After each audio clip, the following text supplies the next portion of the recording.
Welcome back after lunch. My name is Jeremy Eder. I am a DE at Red Hat, and I'm working on a new product that we've got called OpenShift AI.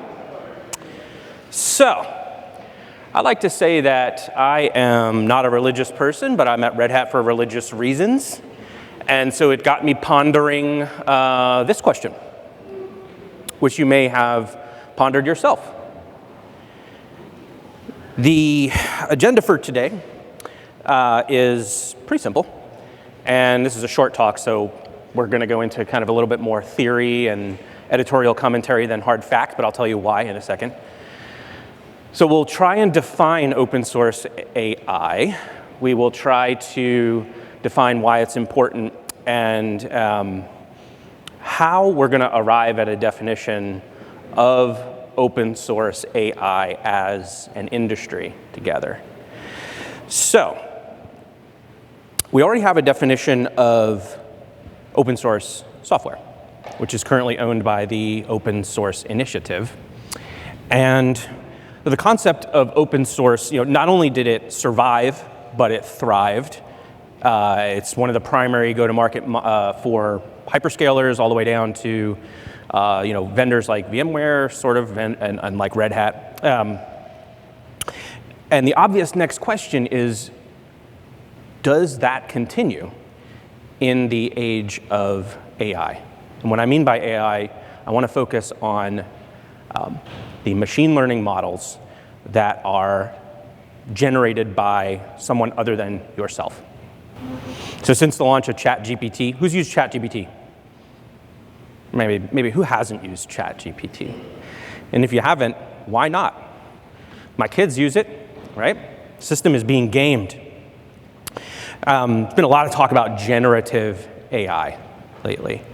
I think it's because it resonates with end users, it resonates with the masses more than the machine learning that's been going on for decades. It has much more of a pragmatic kind of feel for users. I'll give you an example.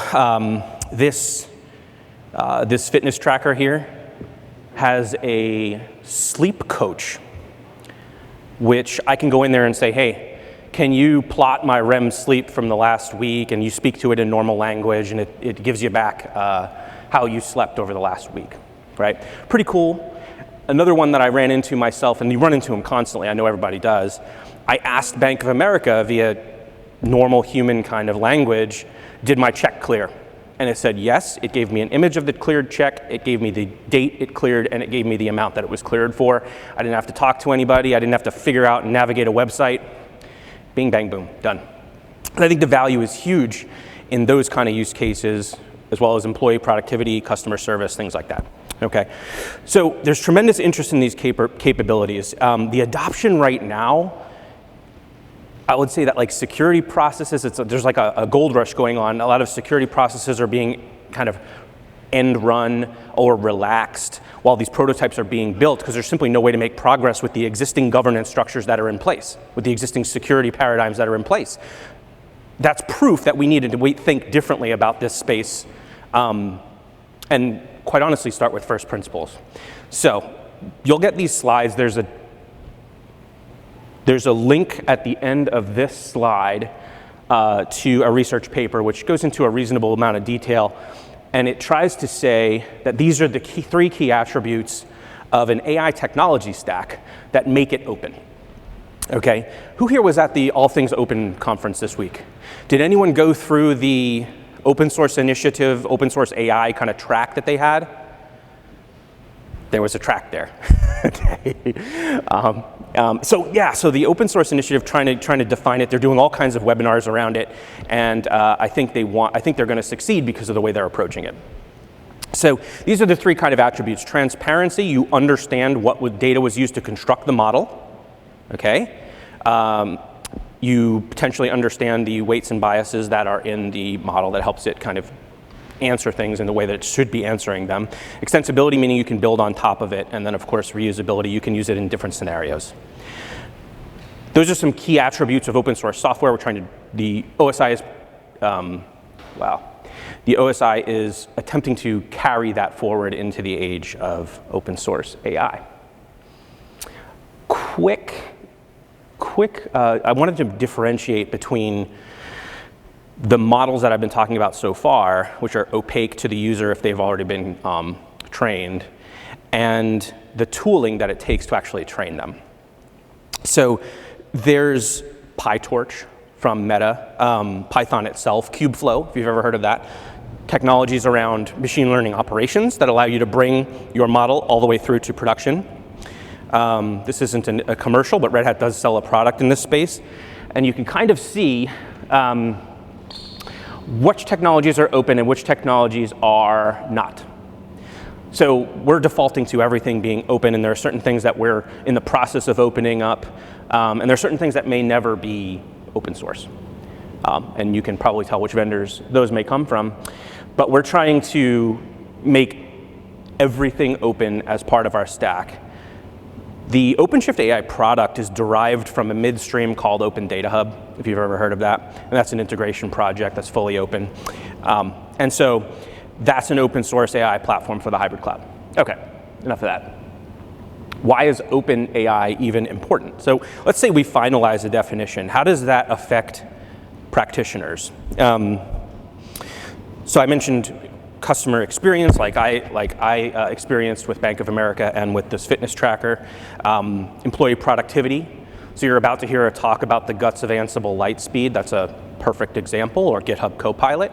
Perfect examples of boosting employee productivity.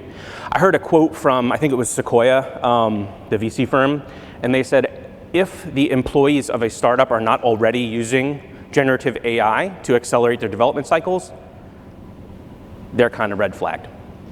So we're at that level already with the smaller kind of companies.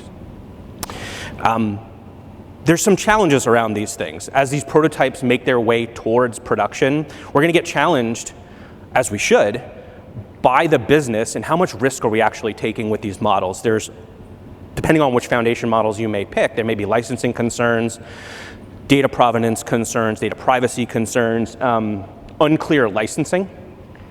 Unclear licensing, there are some people that think that we should try and put restrictive licensing around some of these models, and IBM's position, incidentally, is that that is going to cause a drag, and that we shouldn't do that. So everyone's got their own opinion. There's also the kind of where we are temporally in the development sort of training of individuals and processes within an organization who are just now beginning to lifecycle models in addition to the way that they lifecycle their apps. So there are things about a model that are unique, such as bias. A model may be biased based on its input data, right? So we're delivering software to make that lifecycle management and operational practices as close to the traditional OpenShift experience around DevOps as we possibly can. Okay. So yeah, I mentioned data provenance. Also, there's open kind of efforts in different government spaces. Let's see what I got. Here we go. So actually start with number 3. There was a recent, I think they called it an AI summit that one of the senators called, Chuck Schumer called, that brought all of the meaningful kind of CEOs to Washington, D.C. to discuss the future and what kind of legislation we need and when. And it's kind of funny, among all of the massive CEOs there, you've got the hugging face folks who have a massive valuation and are kind of, they're punching way above their weight right now in a good way. On the other hand, there was, I think it was a week ago, 2 weeks ago, less than that, the Meta employees staged a protest around how the Llama 2 model was sort of leaked and how dangerous the bad actors could be with a model like that if they understand the guts of it. So I think the protesters' intent was to call attention to the Meta management chain that this isn't cool. We're okay with open sourcing things, but it needs to be done in the right way. And I feel the same way personally. And then the last one, recently announced, IBM and Red Hat 2 have had indemnification that transfers to our customers when they contract with us. And IBM has extended their indemnification to the usage of their own foundation models, which I think is necessary temporarily. I don't know if that's going to be useful long-term if we succeed in kind of how the data is generated and what access to data people can expect. I think it's on the governments to kind of fill that in. So the open source initiative, if you Google OSI deep dive, you'll end up with a list of talks from the open source initiative around how they're going to arrive at this formal definition, who's going to be able to kind of ratify it, and so forth.